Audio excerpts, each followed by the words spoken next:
Good morning. My name is Bob Johnson. I'm just sitting at Salmo, BC. It's the Salmo River just south of Salmo, and it's October the 6th, and I thought I'd take a few minutes and just talk about things as they are in my life nowadays. And I wanted to speak a little bit about my marriage to Barbara Johnson. We were married for 56 and a half years. A beautiful time.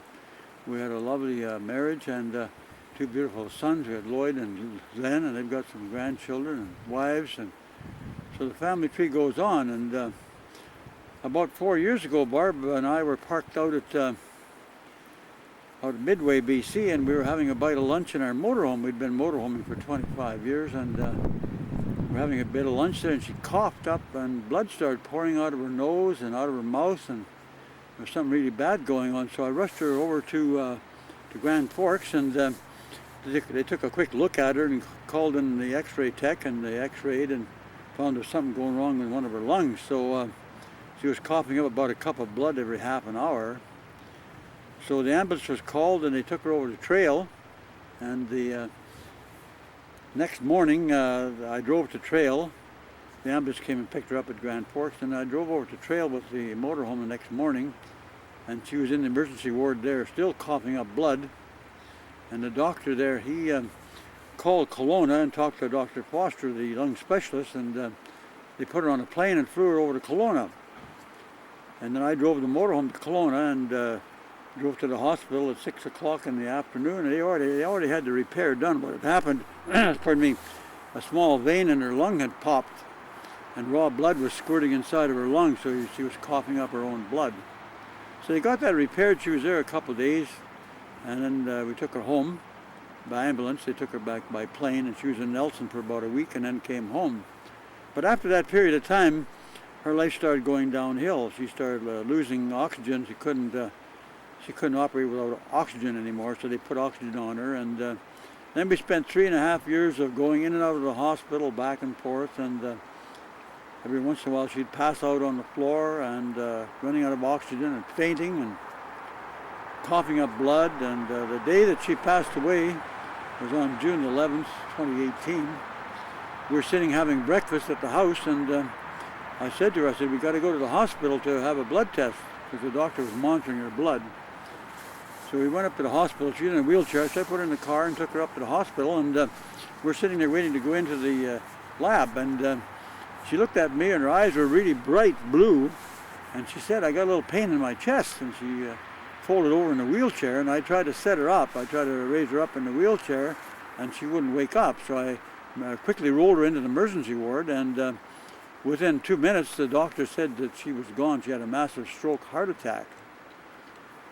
So then they proceeded. They were going to start pounding on her chest and shoving stuff down her throat to make her breathe better, and I stopped them. I said, no, don't do it. I said, Barb and I have talked about this, and her quality of life is poor now, and she don't want to be brought back. If her heart is stopped, leave her go. Let her die, because quality of life wasn't there anymore. So the emergency ward doctor wasn't that keen on stopping, but I told him, I said, no, stop. I promised her that I wouldn't let her go through that. So if she's dead, she won't leave her heart stop, because she's better off. Sad as it may seem, it was better off to see her go. We still miss her and remember, but her quality of life was very poor, so we have to let her go and obey her wishes. And we have that option today, and the right to die with dignity, and we have to fill out a MAID form, that's medical assistance in death. I have mine done up, and I have a MOST form on my fridge door, and I've got a DNR bracelet on my hand. I got a DNR bracelet on my wrist with my son's 2 phone numbers on it. So if something goes wrong, they can phone up. But the order is, if my heart is stopped, don't start it again. Let me go. And that's my dignity to die. And I've told the doctor in writing, and I've had the son sign off, saying that if I'm in the hospital, and I don't know, my family are coming to see me, and I don't know who they are, you have the right to put me to sleep. And I've put it in writing, and it's witnessed. So that's my right to die. And I don't want to use it until the time comes, but I think we have to face reality. Now, the other thing that I noticed, and it's strange, after a death in your family, you don't realize how many things that the wife actually did, and all of a sudden those things aren't being done anymore, and But life goes on, so you can't fix it. You can't cry enough to fix it. You have to just go on. And the other thing we got to be concerned about is if we get, if we meet some lady, and we've seen it happen locally where a man, his wife has died, and a lady, her husband has died, and they've got together, and they've lived together for a while, and they haven't made a will. And what happens then, the will is usually made by the husband, and he's left the house and the belongings to his family, and he somehow omitted the wife. So we've seen a case where the wife had lived with the guy, the lady had lived with the guy for a dozen years, and then the guy died, and all of a sudden the children are kicking the lady out of the house because they want to get the money out of the estate. That's a little bit unfair, so if we're going to go into a relationship like that, we should make sure that the will covers the last remaining person. And if it's the wife, it should be covering her at least half of the estate. And the other thing we got to be concerned about is if you get involved with let's say it's a reverse situation where the wife has a home and the man moves in with her and living in her house, reverse thing happens and the lady dies, and if the man is not in the will, because she's trying to leave everything to the children, which is only fair, but it's only fair for half of the time really, so it should be a 50-50 split. So I'm just cautioning people, if you're going to get involved with a lady that's got a home and you're going to move in with her, it's beautiful, you're nice, it's company and it's a relationship, it can be a lovely marriage, but in the event that the woman dies, what happens, greed takes over, and the family see the house is worth $300,000 or $400,000 and they want the house sold so they can get their share of the money. Well, if the will hasn't covered the lady's going to be out in the cold, so you could conceivably be, let's say in my case, if I had a lady in Kelowna, I could be out of my home, I could be no friends, no family in the area, no driver's license, and all of a sudden the house that you're living in with your new wife, your second wife, now is sold out from under you because the children want the money out of the house. So it leaves the remaining spouse, if you would, in a hell of a situation. So we have to be concerned about that as seniors. So I'm just putting those points out front there for people to think about.